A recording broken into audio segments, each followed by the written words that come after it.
have a story to tell you about the Baal Shem Tov. Why did he laugh during the Seder? One of the Seders, before beginning the Seder, the Baal Shem Tov started to laugh. And his students wondered why he was laughing. But they didn't say anything till the whole Pesach was over, and then they went up to the Baal Shem Tov and said, at the beginning of the Seder, why did you laugh? And they said, the Baal Shem Tov said, well, the reason I laughed is because up in the Shemaim, the angels were laughing. And this is why. In this town, there lived an elderly couple.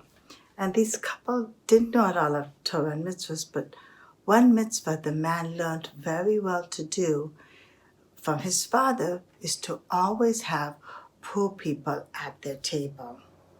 And he would go to many lengths to try to get poor people at the table. He'll go to different towns, he'll search, and he'll always make sure that for Pesach, there will be somebody at their table that they could host, and that he needs a Pesach Seder.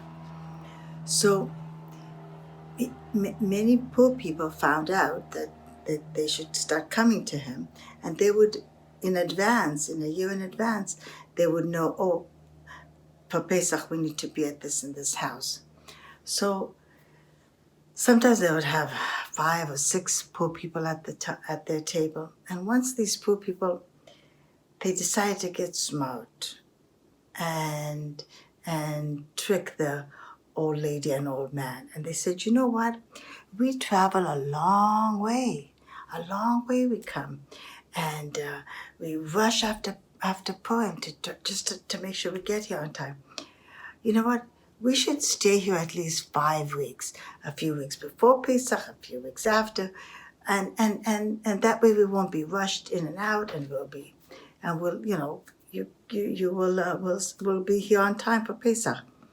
So the old man and the old woman like to have the poor guests at their house, and many times for many years, they would host these poor people almost for 5 weeks before and after Pesach. And then one day, Pesach was approaching, the new month came, Nisan came, and there was nobody at the table. Nobody came. Purim came and went. Nobody was at the table. The new month came. Nobody was there. Biur Chametz came. When you burned the chametz, nobody came to the table. Nobody was coming. The man climbed up a tree way up high. He's looking and looking if there's any stragglers, anybody left or wandering around. Couldn't find anybody. And he looked and he looked and he looked, and he still couldn't find anybody. And now it's almost candlelighting time, and there's nobody at their table. And the husband noticed that there's a tear coming down the wife's, and she started to cry that she has no one for a guest at the Shabbos table. So up in the Shemaim, the angels were very sad, and they said to Hashem, you know what? No, we have to send Eliyahu Hanavi to them for the whole Pesach. They're so destitute. It's got to happen. You've got to send him. So they were making plans to send Eliyahu Hanavi to be the guest at this table. The man, seeing the wife so sad, he took this beautiful blanket and he went to the barn. And he got his horse. He put the blanket around the horse, and he brings the horse inside the house. And he says to her, look, we have a guest. This horse is going to be our guest. The wife laughed and laughed and laughed, and she was so just so happy.